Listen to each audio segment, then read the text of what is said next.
আমাৰ ভাৰতীয় জনতা পাৰ্টিৰ প্ৰাৰ্থী হিসেবে মোৰ নাম প্ৰক্ষেপ কৰা হয়েছিল দলেৰ ফালৰ পৰা। মই প্ৰথমেই প্রার্থী হিসাবে মোর দল ভারতীয় জনতা পার্টিক মই আন্তরিকতার কৃতজ্ঞতা যাচিছোঁ। তার পাছতে নমিনেশনের দিনা আমার মাননীয় মুখ্যমন্ত্রী, আমার জেলার সভাপতি, এজিপি জেলার সভাপতি, লগতে রাজ্যিক সভাপতি আৰু আমার দলের যিসকল বিধায়ক বন্ধুসকল আছে, দলের নেতা হল আছে, গোটেইখিনি মিলি আমি আমার নমিনেশন সাবমিট করেছি।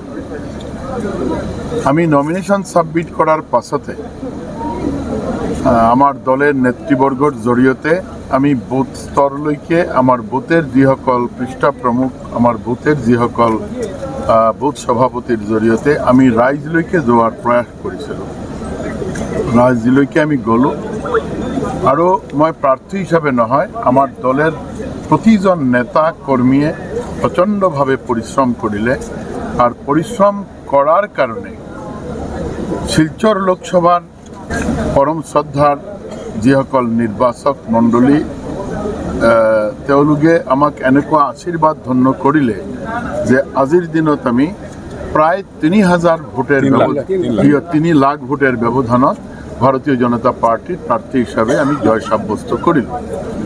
এই ক্ষেত্ৰত আমি শিলচৰ লোকসভাৰ প্ৰতিজন নাগৰিক যিসকল ভোটাৰ ৰাইজ আছে তেওঁলোকৰ প্রতি আমি আমার শ্রদ্ধা যাচিছোঁ, আমার কৃতজ্ঞতা যাচিছোঁ। লগতে আমার দলের বুথ স্তরের কর্মী, আমার দলের মণ্ডল স্তরের কর্মকর্তাসকল, ঠিক তেনেকুৱা আমার দলের জেলার কর্মকর্তাসকল, রাজ্যের কর্মকর্তাসকল, রাষ্ট্রীয় কর্মকর্তা সকলের উদ্দেশ্যে মই প্রার্থী হিসাবে আমি যে বিজয় পালোঁ, এই বিজয়ের সম্পূর্ণ শ্রেয় তেওঁলোকৰ ওচৰত দিলোঁ। তেওঁলোকৰ প্ৰচণ্ড পৰিশ্ৰমেৰ জৰিয়তে এইখিনি কাম সম্পন্ন হল। আপোনালোক জ্ঞাত, আপোনালোকে দেখিছে যে আমাৰ ৰাজ্যেৰ মাননীয় মুখ্যমন্ত্ৰী ডাঙৰীয়া প্ৰায় 6 বাৰ ইয়াতে আহিলে। সৰু ডাঙৰ বহুতখিনি সভা তেওঁ এটেণ্ড কৰিলে।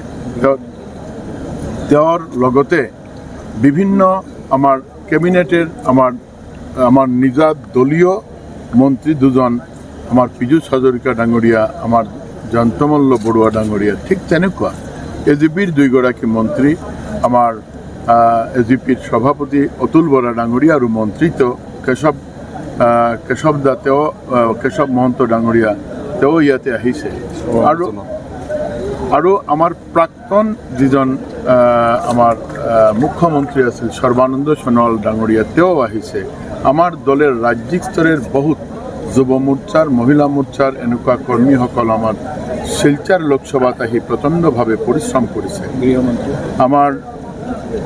আমাৰ ৰাজ্যেৰ বহুত আমাৰ যে বিভিন্ন দায়িত্ব লৈ কাম কৰা সকলে আহিছে, তেওঁলোকক আমি অন্তৰৰ ফালৰ পৰা কৃতজ্ঞতা আৰু শ্ৰেয় জনাইছোঁ।